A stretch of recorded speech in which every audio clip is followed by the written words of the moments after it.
تعالى في القرآن المجيد. بسم الله الرحمن الرحيم. ألا إن أولياء الله لا خوف عليهم ولا هم يحزنون الذين آمنوا وكانوا يتقون. صدق الله العظيم وبلغنا رسوله النبي الكريم. قال الله تبارك وتعالى في شان حبيبه الكريم: إن الله وملائكته يصلون على النبي يا أيها الذين آمنوا صلوا عليه وسلموا تسليما. اللهم صل على سيدنا ومولانا محمد معظم الجود والكرم.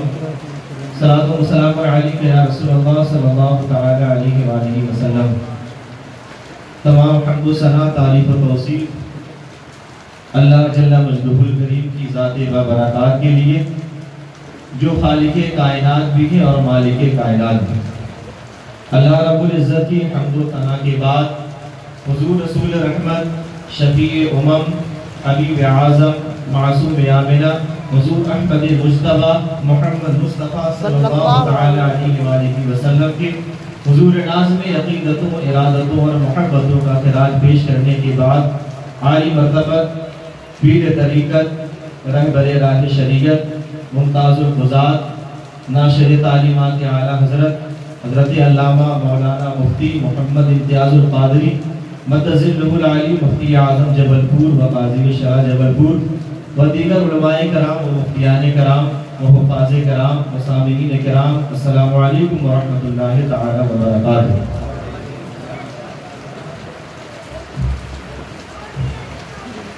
معزز سامعین کرام، آج ہم یوم رضا یعنی عرس رضا منانے کے لیے جمع ہوئے.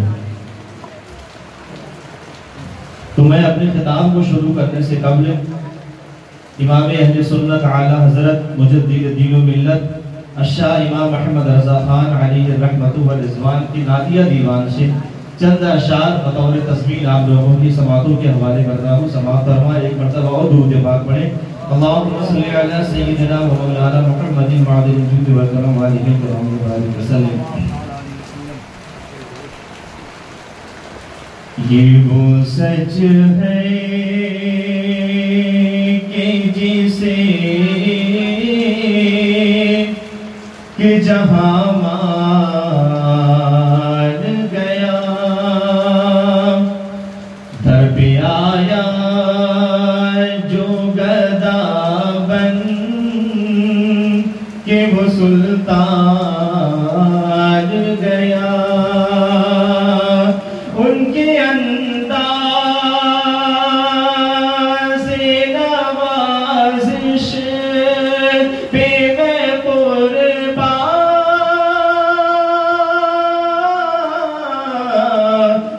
گیا. نعمت بات جسم تے وہ ذیشان گیا. ساتھ ہی منشی رحمت کا قلم دان گیا. تجھ سے جو پھیرے کے منہ جانب قرآن گیا. سرخ روحوں کی نہ دنیا سے وہ انسان گیا. کتنے دوستاخ بنے کتنوں کا ایمان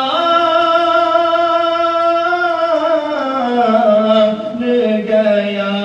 لے خبر جل دیکھے اوروں کی طرف دھیان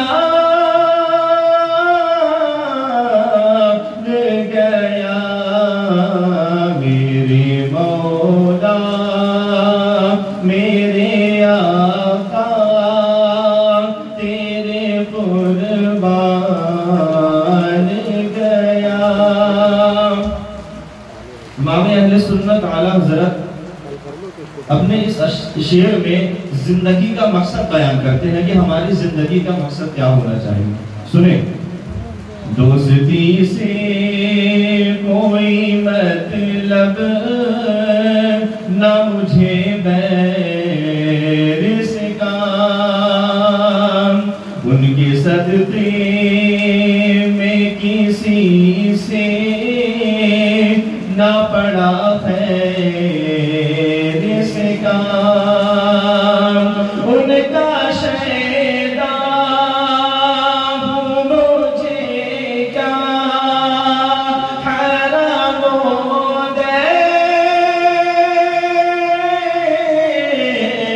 دیر سے کام، ان کے جانا ان کے مانا نہ رکھا غیر سے کام. للہ الحمد میں دنیا سے مسلمان گیا، نعمت بات تجھ سندھ وہ ذیشان گیا. معزز سامعین کرام، آقا کریم علیہ السلام کا فرمان عالی شان ہے کہ قیامت کے دن اللہ جل شانہ کے عرش کے سائے کے سوا کوئی اور سایہ نہیں ہوگا. اور کئی ساری احادیث میں الگ الگ انداز سے ان لوگوں کا تذکرہ کیا گیا ہے کہ جو لوگ قیامت کے دن اللہ کے عرش کے سائے میں ہوں گے. ابھی بارش نہیں ہو رہی تھی چند روز قبل حضور بازار ملت کے آنے سے پہلے، بارش تھوڑا ہوئی پھر بند ہو گئی. موسم ایسا ہو گیا کہ آدمی پریشان ہو گیا، یعنی گرمی برداشت نہیں ہو رہی. اگر ایسی گرمی میں 42-45 ڈگری 50 ڈگری کا تاپمان ہو، ٹیمپریچر ہو، اور آپ سے یہ کہا جائے کہ تھوڑی دیر کے لیے آپ دھوپ میں بغیر سائے کے کھڑے ہو جائیں، تو شاید 2 4 5 منٹ ہی ہوگا کہ آپ کھڑے ہو سکتے ہیں، لیکن آپ تھوڑی ہی دیر میں پسینے میں سرابور ہو جائیں گے اور آپ بھی وہاں سے ہٹ کر سائے کی طرف آ جائیں گے.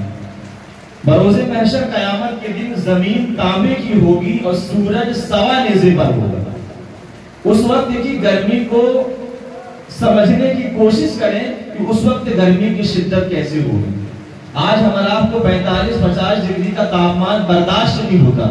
بروز محشر قیامت کے دن زمین تانبے کی ہے، سورج سوا نیزے پر ہے، اس وقت حشر برپا ہوگا. تو اس وقت اگر اللہ جل شانہ کا ہمارا آپ کو سایہ نہیں ملے گا تو ہمارا آپ کو کیا ہوگا. تو حدیث پاک جو میں آپ کے سامنے ابھی بیان کرنے جا رہا ہوں، اس میں 3 قسم کے افراد کا ذکر کیا گیا ہے کہ جب بروز محشر قیامت کے دن اللہ کے عرش کا سایہ کے سوا کوئی سایہ نہیں ہوگا، تو ان 3 قسم کو افراد کو اللہ کے عرش کا سایہ نصیب ہوگا. تو حدیث پاک سننے کے بعد ہمارا آپ کو یہ چاہیے کہ ہم اپنے اندر چیک کریں، غور کریں کہ میں جن لوگوں کا تذکرہ آپ کے سامنے بیان کروں گا ان میں ہمارا آپ کا شمار ہے یا نہیں ہے، یا ہمارا آپ ایسا کام کرتے ہیں جس کی وجہ سے ہمارا شمار ان لوگوں میں ہو جائے. آقا دو جہاں صلی اللہ علیہ وآلہ وسلم ارشاد فرماتے ہیں کہ پہلا وہ شخص ہے جو میری امتی کی پریشانی کو دور کرے.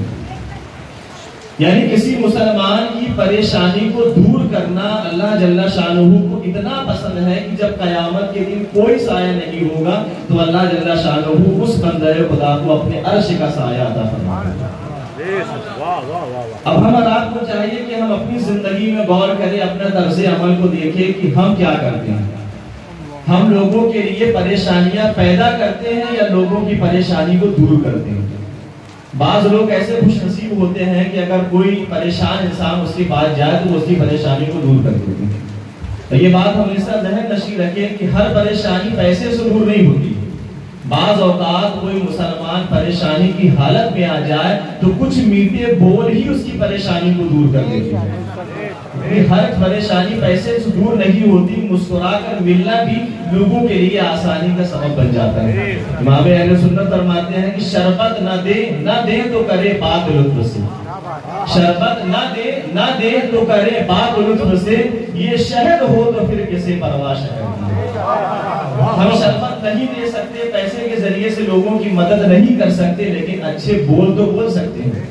تو ہمارا آپ کی یہ ذمہ داری ہے کہ ہمارا آپ کو چاہیے کہ ہمارا کوئی مسلمان بھائی اگر پریشان ہے تو ہم اس کی پریشانی کو دور کریں۔ اگر ہم اس کی پریشانی کو دور کرتے ہیں تو ایسے شخص کے تعلق سے آقا کریم صلی اللہ علیہ وآلہ وسلم ارشاد فرماتے ہیں کہ جب قیامت کے دن کوئی سایہ نہیں ہوگا تو اللہ جل شانہ اس بندے کو اپنے عرش کا سایہ عطا فرمائے گا۔ سبحان اللہ، سبحان اللہ۔ اب دوسرا کون سا شخص ہے جس کو قیامت کے دن اللہ کے عرش کا سایہ نصیب ہوگا؟ آقا کریم علیہ الصلوۃ والسلام ارشاد فرماتے ہیں کہ جو میری سنت کو زندہ کرے گا، یعنی جو بندہ نبی کریم صلی اللہ علیہ وآلہ وسلم کی سنت کو زندہ کرنے والا ہے، قیامت کے دن اس کو اللہ کے عرش کا سایہ نصیب ہوگا۔ اب پھر ہم آپ اپنی زندگی میں غور کریں کہ ہم اپنی زندگی سنتوں کے مطابق گزارتے ہیں یا سنتوں کے مطابق نہیں گزارتے ہیں۔ آج مسلمان کی زندگی سنت جو ہے دور دور تک اس کی زندگی میں نہیں ہے، نہ چلنا سنت کے مطابق ہے، نہ کھانا سنت کے مطابق ہے، نہ لباس سنت کے مطابق ہے، نہ چہرہ سنت کے مطابق ہے، یعنی زندگی میں سنتوں سے دوری ہے۔ کہیں ایسا نہ ہو کہ قیامت کے دن رب کے عرش کے سائے سے بھی ہمیں دوری ہو جائے۔ ہم اللہ سے دعا کرتے ہیں کہ اللہ جل شانہ قیامت کے دن ہم اور آپ کو سارے امت مسلمہ کو اپنے عرش کا سایہ نصیب فرمائے۔ اب تیسرا کون شخص ہے جس کو قیامت کے دن اللہ کے عرش کا سایہ نصیب ہوگا؟ آقا کریم علیہ الصلوۃ والسلام ارشاد فرماتے ہیں کہ جو مجھ پر کثرت سے درود پاک پڑھنے والا ہے، یعنی جو شخص نبی کریم صلی اللہ علیہ وآلہ وسلم پر کثرت کے ساتھ درود پاک اس دنیا میں پڑھتا ہے تو مرنے کے بعد بروز محشر قیامت کے دن اللہ جل شانہ اسے اپنے عرش کا ٹھنڈا سایہ عطا فرمائے گا۔ تو بڑے ایک مرتبہ جھوم کر اپنے آقا کی بارگاہ میں بآواز بلند اللہم صلی علی سیدنا و مولانا محمد معدن الجود والکرم علیہ الکرام وبارک وسلم۔ معزز سامعین کرام، آج ہمارا آپ جس عظیم ہستی کا ذکر خیر سننے اور کرنے کے لیے جمع ہوئے ہیں، یقین مانے بہت کمال کی ہستی ہے۔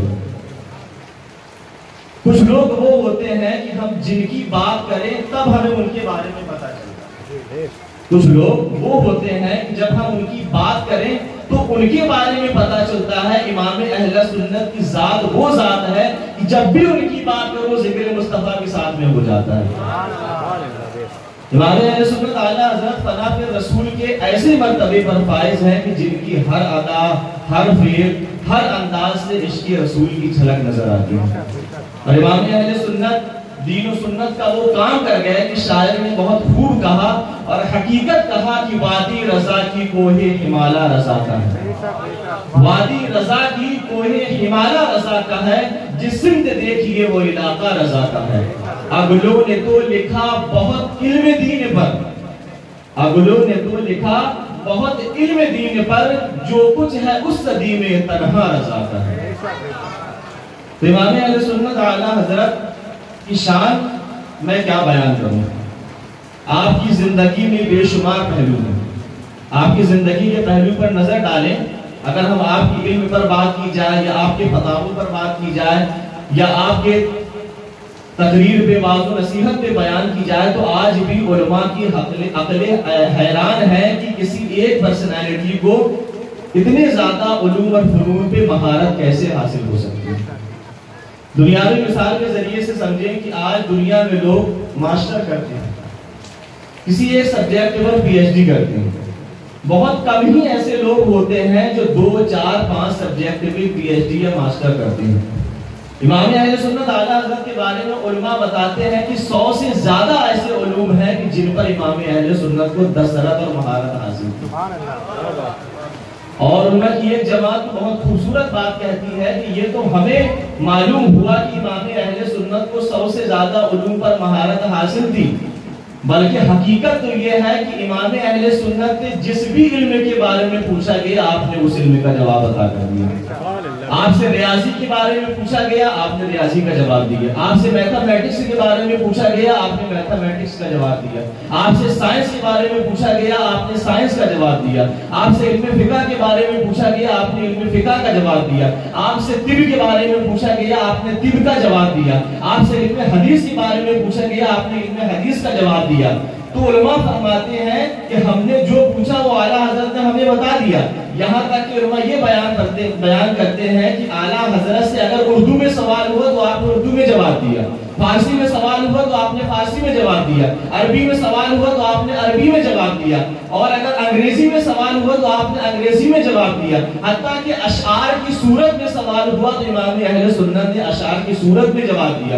تو علماء فرماتے ہیں کہ ہم نے جو پوچھا وہ اعلیٰ حضرت نے ہمیں بتا دیا، ہمیں کیا پتا کہ حضور نے ان کو کیا کیا عطا کیا، ہم نے جو پوچھا وہ اعلیٰ حضرت نے ہمیں بتا دیا، ہم اور آپ یہ نہیں جان سکتے کہ حضور نے اعلیٰ حضرت امام اہل سنت کو کیا کیا عطا فرمایا تھا۔ آج بھی بڑے بڑے اکابر علماء کرام فتاوی رضویہ سے مدد لیتے ہیں۔ فتاوی رضویہ کیا ہے؟ پہلے مختصر سا تعارف آپ کے سامنے کرتا ہوں۔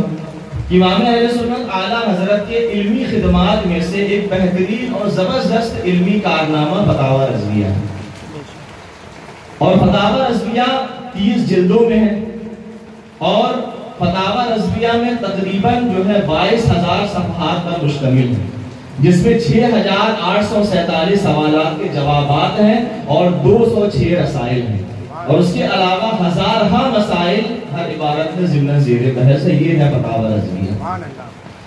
اور فتاوی رضویہ کو چھوڑیے، اعلیٰ حضرت کے شاگرد اور خلیفہ حضرت علامہ مفتی امجد علی اعظمی حضور صدر الشریعہ علیہ الرحمہ، انہوں نے جو کتاب لکھی بہار شریعت، وہ کتاب بہار شریعت فقہ کی کتابوں میں انسائکلوپیڈیا کا درجہ رکھتی ہے۔ علماء کرام فرماتے ہیں کہ بہار شریعت عالم بنانے والی کتاب ہے۔ علماء اس کتاب کے بارے میں فرماتے ہیں کہ یہ عالم بنانے والی کتاب ہے، اور آج بھی بڑے بڑے اکابر علماء کرام اپنے فتاووں میں بہار شریعت کا حوالہ دیتے ہیں۔ تو یہ امام اہل سنت اعلیٰ حضرت کے شاگرد اور خلیفہ کے علم کی یہ شان ہے، تو پھر امام اہل سنت کے علم کی شان ہے۔ تھوڑا اور آگے چلتے ہیں، پہلے اعلیٰ حضرت کی ولادت کے بارے میں کچھ باتیں آپ کو بتاؤں کہ امام اہل سنت اعلیٰ حضرت عظیم البرکت مجدد دین و ملت الشاہ امام احمد رضا خان علیہ رحمت و رضوان کی ولادت بسعادت 10 شوال المکرم 1272 ہجری ہفتہ کے دن ہوئی، اور 4 سال کی عمر میں آپ نے ناظرہ قرآن ختم مکمل کر لیا، اور تقریباً غالباً 6 سال کی عمر میں آپ نے پہلا بیان فرمایا، اور 13 سال 10 ماہ اور 4 دن میں، یعنی ابھی 14 سال کے نہیں ہوئے ہیں مکمل طور پر، اور اعلیٰ حضرت نے علوم درسیات سے فراغت بھی حاصل کر لی، اور اسی دن آپ نے فتویٰ لکھنے کا آغاز بھی فرما دیا، اور صحیح فتویٰ لکھنے پر آپ کے والد ماجد حضرت علامہ نقی علی خان نے اسی دن آپ کو مسند افتاء بھی عطا فرما دیا۔ یہ اعلیٰ حضرت کی شان ہے۔ تو اس سے کیا سمجھ میں آتا ہے کہ اللہ جل شانہ کا امام اہل سنت کے اوپر خاص کرم تھا، اور آپ کو دین اسلام مذہب اسلام کی خدمت کے لیے امام اہل سنت کو پہلے ہی چن لیا گیا ہے۔ اور امام اہل سنت اعلیٰ حضرت کا 19 سال کی عمر میں نکاح ہوتا ہے، اور 23 سال کی عمر میں پہلی مرتبہ، اور تقریباً 51 سال کی عمر میں آپ دوسری مرتبہ زیارت حرمین شریفین کو تشریف لے جاتے ہیں، اور پھر 68 سال کی عمر میں آپ اپنی آخری وصیتیں لکھواتے ہیں، اور بالآخر 25 صفر المظفر 1340 ہجری کو یہ علوم اور فنون کا آفتاب غروب ہو جاتا ہے۔ اسی لیے اہل سنت والجماعت 25 صفر المظفر کو یوم رضا یعنی عرس رضا مناتے ہیں۔ اسی کو شاعر کہتا ہے وہ رضا اعلی حضرت بریلی کے شاہ، وہ رضا اعلی حضرت بریلی کے شاہ، جن کا سنی مناتے ہیں یوم رضا، ڈال دی قلب میں عظمت مصطفیٰ سیدی اعلی حضرت برات السلام۔ معزز سامعین کرام، اعلی حضرت کی شخصیت وہ شخصیت ہے کہ جب بھی آپ کے اوپر بیان کرنے کا موقع ملتا ہے تو بیان کرنے والا بھی کنفیوز ہو جاتا ہے کہ کیا بیان کریں، کہاں سے بات کو شروع کروں، کہاں سے بات کو ختم کروں۔ اس قدر اللہ جل شانہ نے آپ کو صلاحیتوں سے نوازا۔ سب سے پہلے آپ کے میموری پاور کے بارے میں، ذہانت کے بارے میں کچھ باتیں آپ سے عرض کروں کہ اللہ جل شانہ نے اعلیٰ حضرت کو، سیدی سرکار اعلیٰ حضرت کو فوٹو جینک میموری عطا فرمائی۔ فوٹوجینک میموری کس کو کہتے ہیں کہ امام اہل سنت اگر کسی چیز کو ایک مرتبہ دیکھ لیتے تو وہ آپ کے ذہن میں ایک فوٹو کی طرح، تصویر کی طرح محفوظ ہو جاتی ہے۔ یہ ہے فوٹوجینک میموری جو اللہ جل شانہ نے اعلیٰ حضرت کو عطا فرمائی تھی۔ آپ کے شاگرد بیان کرتے ہیں کہ جب ہمیں کوئی مسئلہ ڈھونڈنا ہوتا، جب ہم اس مسئلے کو ڈھونڈتے اور جستجو کرتے، جدوجہد کرتے، محنت کرتے، اور اس کے باوجود بھی اگر ہمیں مسئلہ نہیں ملتا تو اس کے بعد جو ہے ہم امام اہل سنت اعلیٰ حضرت کی بارگاہ میں جاتے اور ان سے عرض کرتے کہ حضور فلاں مسئلہ کافی دیر سے ڈھونڈ رہے ہیں لیکن مل نہیں رہا۔ آج علماء کرام کے پاس کمپیوٹر کی فیسلٹی ہے، کمپیوٹر میں ایک سے ایک سافٹ ویئر بھی ہے، آپ اس میں عبارت ڈالیں گے آپ کو وہ سافٹ ویئر بتا دے گا یہ کس کتاب میں ہے، کس کتاب میں کس صفحہ نمبر پر ہے۔ مگر اعلیٰ حضرت کا میموری پاور، آپ کی ذہانت دیکھیں کہ اعلیٰ حضرت سے شاگرد آ کے کہتے ہیں کہ حضور فلاں مسئلہ کافی دیر سے ڈھونڈ رہے ہیں لیکن مل نہیں رہا ہے، تو اعلیٰ حضرت کیا فرماتے ہیں؟ اعلیٰ حضرت فرماتے ہیں کہ فلاں کتاب اٹھاؤ، فلاں جلد نکالو، صفحہ نمبر اتنا ہے، سطر نمبر اتنا ہے، وہ جا کر کے دیکھ لو، تمہیں وہاں تمہارا مسئلہ مل جائے گا۔ اب شاعری میں بیان کرتے ہیں اعلیٰ حضرت نے جہاں اشارہ فرمایا تھا ہم اس کتاب کو نکالتے، اس جلد کو نکالتے، اس صفحہ نمبر کو کھولتے اور اس سطر نمبر، لائن نمبر پر پہنچتے جس سطر نمبر پر اعلیٰ حضرت نے بتایا تھا وہ مسئلہ ہم کو وہیں مل جاتا ہے۔ یہ اعلیٰ حضرت امام اہل سنت کی ذہانت ہے۔ اعلیٰ حضرت نے کلام پاک کا ترجمہ کیا، دیگر اور بھی مترجمین نے کلام پاک کا ترجمہ کیا، تو اسی ترجمہ قرآن میں سے ایک ترجمہ کنز الایمان ہے، جس کو کیا امام اہل سنت اعلیٰ حضرت نے۔ پہلے کنز الایمان کی کچھ خصوصیات آپ کو بتاتا ہوں۔ امام اہل سنت اعلیٰ حضرت وہ عظیم ترین ترجمہ کرنے والوں میں سے ہیں کہ جنہوں نے کتاب رحمت قرآن مجید کا ترجمہ امت کے سامنے ایسا پیش کیا کہ جن کے ترجمے میں روح قرآن کی جھلک موجود ہے۔ اور حیرت اور تعجب کی بات یہ ہے کہ امام اہل سنت کا ترجمہ قرآن لفظی ہونے کے ساتھ ساتھ بامحاورہ بھی ہے، لفظی ہونے کے ساتھ ساتھ بامحاورہ ترجمہ بھی ہے، اور یہ ایک مترجم کی بہت بڑی خوبی ہوتی ہے۔ اور امام اہل سنت اعلیٰ حضرت نے ترجمہ کراتے وقت اس بات کا بھی خاص خیال رکھا کہ ترجمہ لغت کے مطابق ہونا چاہیے اور الفاظ کے مختلف معانی میں سے ایسی معانی کو چننا چاہیے جس سے پہلی والی آیت اور بعد والی آیت کا تعلق اور ربط باقی رہ سکے۔ اور امام اہل سنت کی ترجمہ کنز الایمان کی ایک نمایاں خصوصیت یہ بھی ہے کہ آپ نے ہر مبارک مقام پر انبیاء کرام علیہ السلام کی عزت، احترام، پاک دامنی کا بالخصوص آپ نے ترجمہ کرتے وقت خیال رکھا تھا۔ یہ اعلیٰ حضرت کے ترجمے کی شان ہے۔ تو ترجمہ کنز الایمان دنیا کا وہ عظیم ترین ترجمہ قرآن ہے کہ جو کسی لائبریری میں بیٹھ کر نہیں کیا گیا ہے۔ ترجمہ کنز الایمان دنیا کا وہ عظیم ترجمہ قرآن ہے کہ جو دنیا کی کسی لائبریری میں بیٹھ کر یا کسی دوسرے ترجمے کو دیکھ کر یا تفاسیر اور لغت کی کتابوں کا مطالعہ کرنے کے بعد لکھا گیا ہو، بلکہ بر وقت اعلیٰ حضرت نے زبانی ترجمہ کنز الایمان لکھا ہے۔ حضرت علامہ بدر الدین قادری فرماتے ہیں کہ حضور صدر الشریعہ علیہ رحمت و رضوان نے اعلیٰ حضرت سے کلام پاک کا صحیح اور آسان ترجمہ کرنے کی گزارش پیش کی، تو اعلیٰ حضرت نے آپ سے وعدہ بھی فرما لیا ٹھیک ہے میں ترجمہ قرآن کرواؤں گا، لیکن دینی کام میں مشغول ہونے کی وجہ سے ترجمہ کرانے میں تاخیر ہوتی رہی۔ تو پھر آگے اعلیٰ حضرت نے حضور صدر الشریعہ کو بلایا اور اس سے کہا کہ میرے پاس ترجمہ کرانے کے لیے الگ سے کوئی وقت نہیں ہے، آپ ایسا کریں کہ میرے سونے کے وقت یا دن میں قیلولہ کے وقت آ جایا کریں۔ یہاں سے آپ سمجھیں کہ آپ نے بآسانی سن لیا کہ سوتے وقت یا قیلولہ کے وقت، یہاں سے یہ سمجھے کہ امام اہل سنت اعلیٰ حضرت علیہ رحمت و رضوان نے اپنے آرام کے وقت کو بھی دین کے کام میں لگا دیا۔ یہ اعلیٰ حضرت کی شان ہے کہ دین کی خدمت کرنے کا جذبہ آپ کے اندر اس قدر بھرا ہوا تھا۔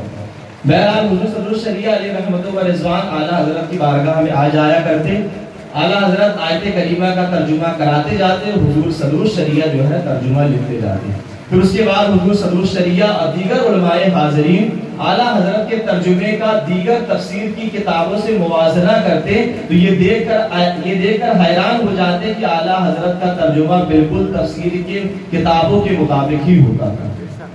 اسی لیے شاعر نے کیا بھی خوب لکھا کہ خدمت قرآن پاک کی وہ لاجواب کی، ترجمہ کنز الایمان کیا، کلام پاک کی خدمت کی، کیا فرماتے ہیں؟ شاید خدمت قرآن پاک کی وہ لاجواب کی، راضی رضا سے آج بھی، راضی رضا سے صاحب قرآن ہے آج بھی۔ تو اعلیٰ حضرت عظیم البرکت مجدد دین و ملت نے گستاخان رسول کا بھی رد بری کیا، بلکہ اعلیٰ حضرت خود ارشاد فرمایا کرتے تھے کہ جب بھی وہ گستاخان رسول کی عبارت پڑھتے اور ان کی گستاخیہ کو دیکھتے تو داڑے مار مار کے آپ رونے لگتے۔ تو اس کے بعد اعلیٰ حضرت نے گستاخان رسول کا رد بری کیا اور ان کے خلاف خوب تحریریں لکھی۔ جب امام اہل سنت نے ایسا کیا تو اس کا نتیجہ رزلٹ کیا نکلا کہ ان گستاخان رسول نے اعلیٰ حضرت کو برا بھلا کہنا شروع کر دیا، آپ کی مخالفت کرنا شروع کر دی۔ لیکن اعلیٰ حضرت کیا فرماتے؟ امام اہل سنت یہ فرماتے تھے کہ مجھے خوشی ہوتی ہے کہ یہ جتنی دیر مجھے برا بھلا کہتے ہیں میرے محبوب کو نہیں کہتے، یعنی میں اپنے آقا کی ناموس کی ڈھال بنا ہوا۔ یہ ہے امام اہل سنت جو سچے عاشق رسول ہیں۔ تو اگر ہم اور آپ امام اہل سنت اعلیٰ حضرت کا دم بھرتے ہیں، ان کا نام لیتے ہیں، ان کے نام کا نعرہ لگاتے ہیں، تو ہمیں اعلیٰ حضرت کے نقش قدم پر چلنا ہوگا۔ اعلیٰ حضرت نے ہم اور آپ کو جو تعلیمات دی ہے اس کو فالو کرنا ہوگا۔ امام اہل سنت اعلیٰ حضرت کی نماز کبھی قضا نہیں ہوتی۔ آج مسلمان نمازوں کو بالکل آسانی سے چھوڑ دیتا ہے، مسجد سے اللہ کا نمائندہ پکار رہا ہے لیکن مسلمان کے کان میں جوں تک نہیں دیکھتی، مسجد کے پاس سے نکل جائے گا لیکن اس کو توفیق نہیں ہے کہ وہ مسجد میں آ کر اللہ کے حضور سجدہ رضیہ کر لے۔ ہم امام اہل سنت اعلیٰ حضرت کے ماننے والے ہیں تو ہماری نمازیں کیسے قضا ہو سکتی ہیں؟ امام اہل سنت اعلیٰ حضرت کی نماز کبھی بھی قضا نہیں ہوئی۔ گھر پہ تو دور کی بات ہے، سفر میں آپ کی کبھی نماز قضا نہیں ہوئی۔ آپ کے بارے میں آتا ہے کہ آپ کو ایک مرتبہ کہیں سفر پہ جانا تھا، آپ کو ٹرین کی ٹکٹ بک کروانا تھی، تو آپ نے ٹرین کی ٹائمنگ، ٹرین کی شیڈول پتہ نہیں کہ ٹرین کی ٹائمنگ کیا ہے، کہ کتنے بجے چھوٹے گی، کتنے بجے پہنچے گی، کہاں کہاں جائے گی، آپ نے شیڈول کو پتہ کیا تو آپ کو بتایا گیا کہ حضور اگر آپ ٹرین سے سفر کرتے ہیں تو آپ کی نماز قضا ہو جائے گی، یعنی سب سے پہلے نماز کی فکر ہے، اس کے بعد سفر کریں گے۔ تو آپ کو بتایا گیا کہ حضور اگر آپ ٹرین سے سفر کرتے ہیں تو آپ کی نماز قضا ہو جائے گی۔ تو اعلیٰ حضرت نے پوچھا کہ کوئی صورت بتاؤ کہ میرا سفر بھی ہو جائے، نماز بھی قضا نہ ہو۔ تو آپ کو بتایا گیا کہ حضور ایسا ہو سکتا ہے کہ آپ ٹرین کی پوری ایک بوگی بک کر لیں، بوگی میں قریب 70-72 سیٹ ہوتی ہے۔ آپ سے کہا گیا کہ حضور طریقہ یہ ہے کہ آپ ٹرین کی پوری ایک بوگی بک کر لیں، تو جب آپ ٹرین میں اس بوگی میں سفر کریں گے تو ایک اسٹیشن پہ آپ کی بوگی ٹرین سے کھول دی جائے گی، آپ وہاں اسٹیشن پہ نماز ادا کر لیں، اس کے بعد جو ہے جب دوسری ٹرین آئے گی تو آپ کی بوگی کو اس ٹرین سے جوڑ دیا جائے گا، اس کے بعد آپ اپنا آگے کا سفر کر سکتے ہیں۔ تو اس زمانے میں جب 2, 4, 5 روپے کا ٹرین کا ٹکٹ ہوتا تھا، آج امام اہل سنت اعلیٰ حضرت نے تقریباً 230 روپے کا ٹکٹ خریدا، آج کے حساب سے غالباً وہ 2 سے 3 لاکھ روپے بنتا ہے۔ اس زمانے کے لوگوں سے پوچھے، وہ بتائیں گے کہ اس زمانے کا 230 روپے کیا ہوتا تھا۔ تو امام اہل سنت صرف اس وجہ سے پوری بوگی کو بک کیا تاکہ میری نماز قضا نہ ہو۔ اب اعلیٰ حضرت سفر کرتے ہیں، ایک اسٹیشن پہ آپ کی بوگی کو کھول دیا جاتا ہے اور آپ وہاں نماز ادا کرتے ہیں، پھر اسی اسٹیشن پر سے اپنے گھر والوں کو خط لکھتے ہیں کہ میں نے وقت پر نماز ادا کر لی ہے، پیسہ وصول ہو گیا ہے، آگے کا سفر فری میں کرنا۔ امام اہل سنت نے ایسا کیوں فرمایا؟ اس لیے فرمایا کیونکہ آپ نے وقت پر نماز ادا کر لی، اس لیے آپ نے فرمایا کہ میرا پیسہ وصول ہو گیا ہے۔ لیکن آج اعلیٰ حضرت کا نام لینے والا، نعرہ لگانے والا، اعلیٰ حضرت کا دم بھرنے والا، اگر اس سے کہا جائے کہ نماز پڑھنے کے لیے چلے آؤ، کل سے پڑھیں گے، پرسوں سے پڑھیں گے، جمعہ سے پڑھیں گے، اگلے ہفتے سے پڑھیں گے، یعنی ٹالا مٹولی چلتی رہتی ہے، اس کے بعد اس کو توفیق نہیں ہوتی کہ اللہ کے حضور سجدہ رضیہ کرے۔ اعلیٰ حضرت کے بارے میں یہ بھی آتا ہے کہ آپ ایک مرتبہ ربیع الاول شریف میں بیان خطاب کرنے کے لیے گئے، تو آپ جب وہاں شرکت کریں اس پروگرام میں، پھر اس کے بعد آپ نے بیان کیا، تو جب آپ واپس شام کے وقت گھر لوٹے تو آپ بہت ہی شدید بیمار ہوئے، اور اتنا شدید بیمار ہوئے کہ اعلیٰ حضرت خود بیان کرتے ہیں کہ اس بار اتنا شدید بیمار ہوا کہ اس سے پہلے کبھی ایسا بیمار نہیں تھا، اور آپ نے اپنی وصیتیں بھی لکھوا دی، اور لیکن آپ قربان جائیں اعلیٰ حضرت کے جماعت کے ساتھ نماز پڑھنے پر۔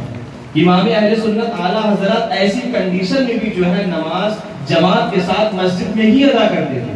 طریقہ کیا ہوتا تھا؟ طریقہ یہ ہوتا تھا کہ 4 لوگ آتے اور آپ کو کرسی سمیت اٹھا کے مسجد لے جاتے اور آپ وہاں جا کر کے مسجد میں نماز وقت پر با جماعت کے ساتھ ادا کر لیتے۔ تو میں ان لوگوں سے مخاطب ہوں کہ جن کے پیر سلامت ہیں، یہاں جتنے بیٹھے تقریباً سبھی کے پیر سلامت ہیں، ہم ان کا واقعہ سن رہے ہیں کہ جن کے جسم میں اتنی قوت بھی نہیں تھی کہ وہ چل کر کے مسجد جا سکے، جبکہ اعلیٰ حضرت کے گھر سے مسجد تھوڑی ہی دور پہ ہے۔ جو بریلی شریف گیا انہوں نے دیکھا کہ مسجد رضا اعلیٰ حضرت کے گھر سے کتنی دور ہے۔ اتنی قریب مسجد ہونے کے باوجود امام اہل سنت کے جسم میں اتنی طاقت نہیں تھی کہ وہ چل کر کے مسجد جا سکے، تو ہم ان کا واقعہ سن رہے ہیں اور ہمارے پیر تو سلامت ہیں، ہم صحت مندی کی حالت میں بھی جو ہے اللہ کے حضور سجدہ رضیہ کرنے کے لیے حاضر نہیں ہوئے۔ تو ہم اللہ رب العالمین کی بارگاہ میں دعا کرتے ہیں کہ اللہ جل شانہ ہمیں 5 وقتہ نمازوں کو ان کے وقتوں میں باجماعت توفیق عطا فرمائے۔ استغفر اللہ رب من کل ذنب